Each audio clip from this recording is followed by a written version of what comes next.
అపోస్తుల హతసాక్ష్యాలు వీక్షిస్తున్న లోగోస్పల్ వీక్షకులకు శుభవందనాలు.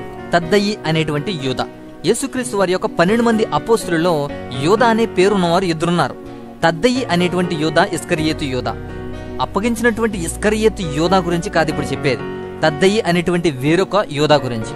ఈయన ఇస్కరియోతు కాని యూదా అని పిలువబడుతున్నాడు. యోహాను సువార్త 14:22 చూడండి. సెయింట్ జెరమ్ అనే వ్యక్తి ఈయన ఏమని పిలుస్తున్నాడంటే ట్రయోనియస్ అని పిలుస్తున్నాడు. ట్రయోనియస్ అంటే ఈయనకి 3 పేర్లు ఉన్నాయని అర్థం, అంటే 3 పేర్లు గల వ్యక్తి అని అర్థం. ఈయనకు యోధా అనే పేరుతో పాటు తద్దయి, లెబ్బయి అనే పేర్లు ఉన్నాయి గనుక ఈయనకి యోధా, తద్దయి, లెబ్బయి అనే 3 పేర్లు ఉన్నాయి గనుక ట్రయోనియస్ అని పిలుస్తున్నాడు.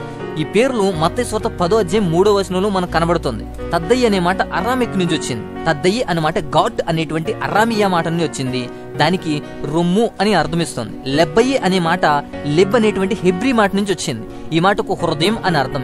ఈ 2 పేర్లను కూడా చూస్తే ప్రేమకు పాత్రుడనే అర్థమిస్తుంది, అంటే ఈయన ప్రేమకు పాత్రుడు అని. కొత్త నిబంధనలో యోధా అనే పేరు గలవారు చాలా మంది వచ్చారు, అనేకులు ఉన్నారు. వీరిలో తద్దయి అనే యోధా, ఇస్కరియోతు యోధా యేసుక్రీస్తు యొక్క అపోస్తలుడు, వీరిద్దరు మాత్రమే. మరో యోధా కూడా ఉన్నాడు, ఆయన యేసుక్రీస్తు యొక్క సహోదరుడు. మత్తయి సువార్త 13:55 మార్కు సువార్త 6:3 ఆ వాక్యంలో యేసుక్రీస్తు సహోదరుడైన యోధా గురించి తెలియబరుస్తుంది. ఆయనే యోధా పత్రికను రాసినని చెప్పబడుతుంది. అంతేకాదు గలిలయుడైన యోధాను గురించి కూడా అపోస్తుల కార్యాలు 5:37 కూడా ఉంది. యేసుక్రీస్తు వారి అపోస్తులైన 2 యోధాలలో కూడా తద్దయి విశ్వాసంలో స్థిరంగా ఉండేవాడు, దృఢ మనస్సు కలవాడు. ఈయన ఇస్కరియోతు వలె దారి తప్పిపోలేదు. యేసు గెత్సెమనే తోటకు వెళ్ళక మునుపు ఆయన యొద్ద ఆఖరిసారిగా అడగబడిన ప్రశ్నను తద్దయి అడిగాడు. తన పునరుద్ధానము తర్వాత శిష్యులకు పరిశుద్ధాత్మను ఆదరణకర్తగా పంపబోచున్నానని క్రీస్తు తేటగా చెప్పుచుండిన సమయమది. నా ఆజ్ఞలు అంగీకరించి వాటిని గైకునువాడు నన్ను ప్రేమించువాడు, నన్ను ప్రేమించువాడు నా తండ్రి వలన ప్రేమించబడతాడు, నేనును వానిని ప్రేమించి వానికి కనబరుచుకుందును అని చెప్పాడు యేసుక్రీస్తు వారు. పరిశుద్ధాత్మ ద్వారా తాను ప్రత్యక్ష పరచబడుటను గూర్చి యేసుక్రీస్తు వారు చెప్తున్నారు. వెంటనే యోధా, ప్రభువా, నీవు లోకమునకు గాక మాకు మాత్రమే నిన్ను నీవు కనపరుచుకున్నటకు ఏమి సంభవించినని అడుగుతున్నాడు. యోహాను సువార్త 14:22. ఈ ప్రశ్న శ్రేష్టమైన తత్వజ్ఞానంతో కూడిన జవాబును పొందింది. యేసుక్రీస్తు ఆజ్ఞలు గైకునుట ఎలా, ఆయన మార్గంలో నడుచుట ఎలా, ఉత్తమ క్రైస్తవునిగా ఎలా జీవించాలి, అన్నిటికీ ఒకే ఒక జవాబు, యేసును ప్రేమించాలి అని. ఒకడు నన్ను ప్రేమించిన ఎడలా అనేటువంటి మాట మనకు కనబడుతుంది. మనము ఆయన్ను ప్రేమించినప్పుడు మాత్రమే ఆయన ఆజ్ఞలను గైకొనగలం, ఆయన మార్గంలో నడవగలం, ఉత్తమ క్రైస్తవునిగా జీవించగలం. యేసుక్రీస్తు వారిని ప్రేమించే వారికి ఆయన తనను తాను కనపరుచుకుంటాడు. ఆయన జీవము గలవాడై తనలో నివసించుటను అతడు గ్రహించగలుగుతాడు.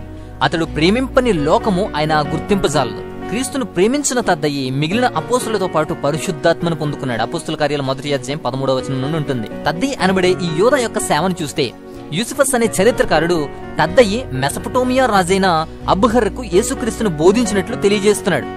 అక్కడ రాజుతో సహా అనేకులకు రోగాలను బాగు చేశాడు. చాలా మంది క్రీస్తును అంగీకరించారు. ఈ తద్దయి క్రీస్తు యొద్దకు చాలా మందిని నడిపించాడు. అర్మీనియా ప్రాంతంలో 5 అపోస్తులు పరిచర్య చేశారు. ఈ అర్మీనియా ప్రాంతంలో సేవ చేసిన 5 అపోస్తులలో తద్దయి ఒకడు. తద్దయి, బర్తలోమియు కూడా అర్మీనియా సంఘపు తండ్రులుగా పిలువబడుతున్నారు. క్రీస్తు శకం 43వ సంవత్సరం నుండి 60 వరకు కూడా తద్దయి సేవ చేశాడు. 60వ సంవత్సరం నుంచి 68 వరకు కూడా బర్తలోమి అర్మీనియాలో సేవ చేశాడు. అది ప్రపంచంలోనే మొదటి క్రైస్తవ దేశం అయిపోయింది. ఎడిసాను పట్టణంలో తద్దయి సేవ చేసినని అర్మీనియా సంఘ చరిత్ర చెప్తుంది. తద్దయి ఆ సంఘం యొక్క మొదటి తండ్రిగా ఎంచబడ్డాడు, ప్యాట్రిక్ గా ఎంచబడ్డాడు. తన సేవ యొక్క చివరి సంవత్సరాలకి తద్దయి పారసిక దేశమందు గడిపాడు. కానానీయుడైన సీమోను కూడా ఆయనతో సేవ చేశాడు. అక్కడ సువానీర్ అనే స్థలంలో విగ్రహారాధన చేసినటువంటి ఒక గుంపు వారు క్రీస్తు శకం 66లో సీమోనును రంపంతో కోసి చంపేశారు. దాని తర్వాత తద్దయిని బల్లెములతో పొడిచి చంపేశారు. 2 శరీరాలను ఒకే చోట పాతి పెట్టబడి ఉన్నట్లు చరిత్ర చెప్తుంది. టాబ్రీస్ అనే పట్టణమునకు 40 మైళ్ళ దూరంలో కాస్పియన్ సముద్ర తీరమందరి కారకెలీజా అనే గ్రామంలో వారి సమాధి ఉంది. ప్రస్తుతము అది ఇరాన్ దేశంలో ఉంది. ఈ విధంగా తద్దయి అనేటువంటి యోధా విశ్వాసంలో స్థిరంగా ఉండేవాడు, దృఢ మనస్సు గలవాడు, గొప్ప సేవ జరిగించాడు.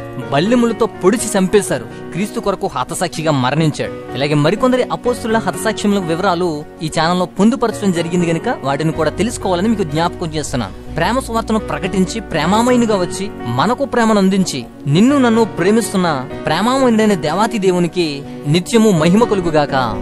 ఆమేన్.